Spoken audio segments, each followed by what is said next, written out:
Bom dia. Hoje a gente vai finalizar o capítulo 4. Ninguém pode ver o reino de Deus se não nascer de novo. Iremos comentar sobre o tópico necessidade da encarnação. Como é de praxe, a gente vai tirar os primeiros minutinhos, para a gente agradecer a Deus, a espiritualidade, por mais esse despertar, por mais este dia em que a gente tem a oportunidade de poder acordar, de poder ter mais uma oportunidade para poder exercer, os ensinamentos de nosso Senhor Jesus Cristo. Apesar, Senhor, que as dificuldades do dia a dia, as dificuldades que nós mesmos criamos mentalmente, porque tudo parte primeiro da mente, apesar de que essas dificuldades possam nos desencorajar, nos desincentivar, mas que o Senhor possa estar presente em nós e que possamos ter a capacidade de sentir a sua presença, para que assim possamos nos sentir encorajados e motivados a percorrer, a prosseguir no caminho que levará até a Ti. Assim seja, Esse capítulo, ninguém pode ver o reino de Deus se não nascer de novo. Ele fala muito da questão da reencarnação, Só que eu tenho uma mania, vamos assim dizer, de quando me remeter, quando eu leio na realidade alguma passagem do Evangelho, eu tento sempre remeter ao aspecto interior, ao aspecto interno, não somente externo. Porque quando a gente lê esse capítulo, não pode ver o reino de Deus se não nascer de novo, a gente muitos já ligam a questão da reencarnação. E não é só isso, Jesus não veio falar somente para o nosso externo. Ele veio falar principalmente para o nosso interior. Então, quantas pessoas, têm a oportunidade de nascer de novo? Seja depois de uma doença, seja depois de um acidente, seja depois de um relacionamento mal, um relacionamento finalizado, E que essas pessoas, elas são convidadas pelo instrumento da dor a cair em si, E a partir desse cair em si, elas são convidadas a adentrar ao reino dos céus, ao reino de Deus. E aí elas nascem de novo. E elas nascem de novo pela capacidade que esse instrumento doloroso as induziu a tentar refletir, sobre as dificuldades as quais ela naquele momento está passando. Que em momentos de alegria, de satisfação, elas não teriam a delicadeza, a sensibilidade de enxergar. Porque, infelizmente, geralmente, quando nós estamos nesse sentimento de satisfação, de alegria, nós não temos ainda a capacidade genuína até de agradecer a Deus por aquele momento de satisfação. E aí, às vezes, é necessário um momento de tristeza, de convite ao nosso próprio interior, para que a gente possa começar a enxergar quem está dentro da gente, A centelha divina, a causa primeira de todas as coisas. Deus, quando nos criou, Ele foi tão justo, tão bondoso, que Ele colocou uma centelha dentro do nosso interior, para que a gente nunca se perdesse dele. Mas mesmo assim, nós conseguimos ainda nos afastar, apesar de que essa centelha, ela está intrínseca, né, a gente, ela é inerente ao nosso querer. Então, ninguém pode ver o reino de Deus se não nascer de novo. Tem essa perspectiva, né, esse ângulo interior, interno, né, em que muitas das vezes nós estamos sendo convidados a enxergar o que há dentro de nós mesmos, o que há de bom em nós mesmos. E aí eu vou começar a ler, né, para a gente também ver parágrafo, linha por linha, palavra por palavra, o que diz o tópico, né, necessidade da encarnação. Ele fala assim: a encarnação é uma punição e não há senão espíritos culpados que a elas estejam obrigados? Ou seja, ele está perguntando aqui da obrigação da encarnação e que aquelas pessoas que encarnam é porque elas são consideradas culpadas, né? Ele está questionando isso. Então, a gente vai ver aqui o que foi que os espíritos responderam. A passagem dos espíritos pela vida corporal é necessária para que possam cumprir, com a ajuda de uma ação material, os desígnios cuja execução Deus lhes confiou. Ela é necessária a eles mesmos, porque a atividade que são obrigadas a desempenhar ajuda o desenvolvimento da sua inteligência. Então, muitas situações do nosso encarne, elas são necessárias para nos ajudar, né, a desenvolver o nosso intelecto e o nosso moral. Muitas das vezes nós somos colocados na encarnação, né, em uma encarnação com pessoas que não são do nosso agrado, né, com pessoas, com familiares, com pais, com irmãos, com filhos, que nos remete a sentimentos que não são tão prazerosos.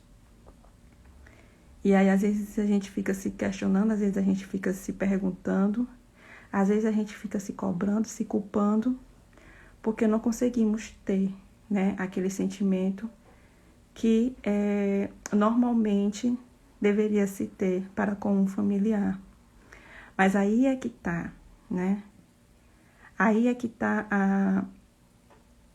a tarefa, aí é que está a missão, de poder, de conseguir conviver com esses espíritos que são convidados, né, a conviver conosco.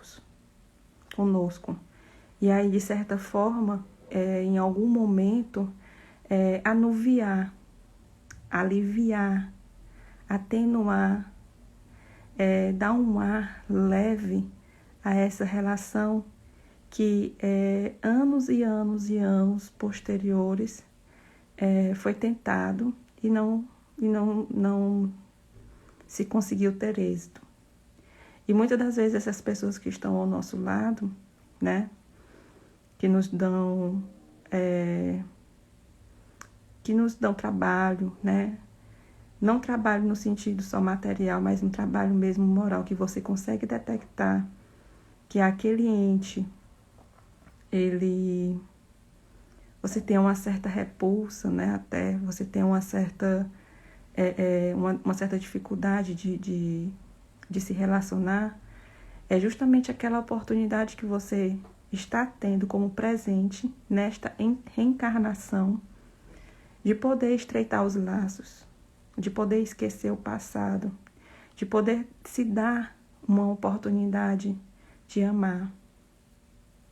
Porque, como Pedro mesmo falou, o amor cobre uma multidão de pecados. E que pecados são esses? São todos aqueles sentimentos que são contrários ao amor.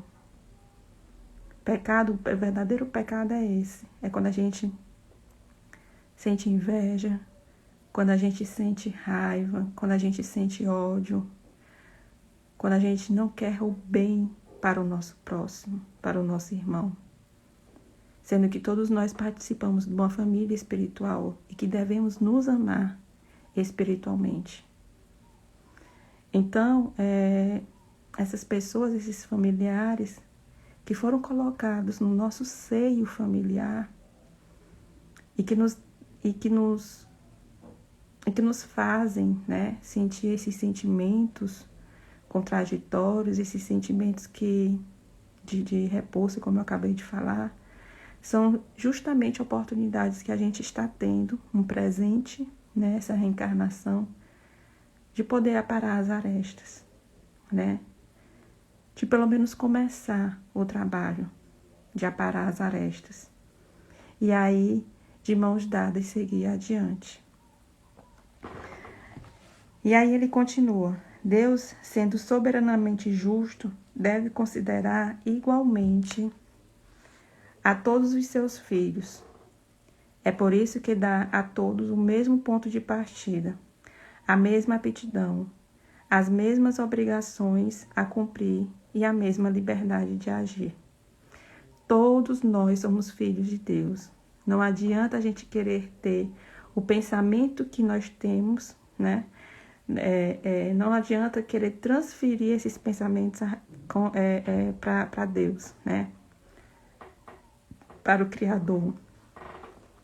Para Deus, todos nós somos iguais. Não existe aquela situação da gente se sentir melhor do que o outro, melhor do que o nosso irmão. Não. Para Deus, todos nós somos iguais. Não adianta a gente também querer ser mais merecedor do que o outro, porque todos nós iremos chegar. E se não fosse assim, não seria Deus. Se não fosse assim, Deus estaria priorizando, preterindo a um, né? Para priorizar o outro. E não é assim que ocorre. Então, Deus dá oportunidade a todos, né? As mesmas obrigações, né? A mesma liberdade de agir, ou seja, o mesmo livre-arbítrio. Todos nós temos essa capacidade, né? De, a partir do nosso livre-arbítrio, construir, né? A nossa história, né? Espiritual. Todo privilégio seria uma preferência e toda preferência uma injustiça. E aí, a nossa família, sempre batendo na tecla da nossa família. Nós, alguns pais, né? Alguns irmãos, pais no sentido de que têm filhos e esses pais, geralmente eles têm preferência por um filho, né? Que a gente chama de quequé. Alguns irmãos, né? Por exemplo, eu posso ter 4 irmãos, mas aí eu tenho preferência por um em detrimento dos outros 3, né? Então, a gente tem ainda essa mania de ter o nosso preferido, porque a gente ainda se deixa envolver muito pelas emoções, né? Por aquilo que um irmão da gente fez ou deixou de fazer. Ah, eu gosto daquele meu irmão, eu tenho muita afinidade com ele porque a gente nunca brigou, porque ele sempre me ajuda, porque ele não fala as verdades na minha cara, enquanto que aqueles outros, né, a gente já brigou, eles falam a verdade na minha cara, a gente se atrita, enfim, né? Então a gente meio que faz uma divisão, uma certa divisão, até mesmo meio que injusta, né? Moralmente falando, porque todos nós estamos no mesmo barco. Não existe essa situação de eu sou melhor do que fulano, ou que ciclano, ou que beltrano. Todos nós estamos no mesmo barco. Todos nós estamos tendo a necessidade de se melhorar internamente. Então, ele continua. Mas a encarnação não é para todos os espíritos senão um estado transitório. É uma tarefa que Deus lhes impõe na sua entrada na vida, como primeira prova do uso que farão do seu livre-arbítrio. Aqueles que cumprem essa tarefa com zelo vencem rapidamente e menos penosamente seus primeiros degraus da iniciação e gozam mais cedo os frutos dos seus trabalhos. Aqueles, ao contrário, que fazem mau uso da liberdade que Deus lhes concede, retardam seu adiantamento. É assim que, por sua obstinação, podem prolongar indefinidamente a necessidade de se reencarnar. E é então que a encarnação se torna um castigo. E aí a gente pode fazer uma analogia, né? Quando a gente está estudando, a gente está na escola ou na faculdade. E aí a gente precisa estudar para que a gente possa galgar, né, os degraus, vamos assim dizer, da evolução. E aí a gente tem necessidade de estudar, e quanto mais cedo a gente ter, né, essa atitude de estudar, melhor. Porque aí a gente depois, no finalzinho, perto da prova, a gente não vai se sentir pressionado, se sentir aflito para tentar compreender, para tentar aprender todo aquele conteúdo que a gente tem que aprender para aplicar na prova. E a vida nada mais, nada menos é do que isso. São aplicações dos conteúdos, dos conhecimentos que a gente adquire em várias oportunidades de vidas que a gente tem. Então, a escola, né, a escola do nosso mundo, ela é uma analogia perfeita, né, a nossa escola da vida, em que precisamos o quanto antes estudar para que depois, no finalzinho da nossa oportunidade, dessa vida aqui, dessa encarnação, a gente não se sentir culpado, a gente não se sentir triste por não ter aproveitado todo o tempo da nossa vida, todo o tempo da nossa reencarnação e deixar tudo para o final, né? E se desesperar como a gente sabe dos casos das escolas da nossa matéria, né? Do nosso mundo, e deixar tudo para o final e aí não conseguir, né, fazer uma boa prova, porque não estudamos, né, o tempo, durante um tempo bem anterior, né? Preferimos estudar em cima, às vésperas da prova, e aí acabamos que não tiramos uma nota boa. Ou seja, o que é que eu estou querendo dizer? Devemos aproveitar essa oportunidade que nós estamos tendo e que, quem sabe, a partir de hoje, nós tentarmos, dia após dia, nos construir moralmente, espiritualmente, intelectualmente, para que assim a nossa vida possa se tornar mais leve, né? Para que não possamos deixar só para o final, às vésperas da prova, como é que eu posso falar? Só às vésperas da prova, essa situação de ter que nos provar, de ter que ver o que foi que nós adquirimos em termos de conhecimento moral e espiritual. E aí ele continua. Ele faz uma nota, né? No item 26. Uma comparação vulgar fará compreender melhor esta diferença. O estudante não alcança os graus da ciência senão depois de ter percorrido a série de classes que a ela conduz.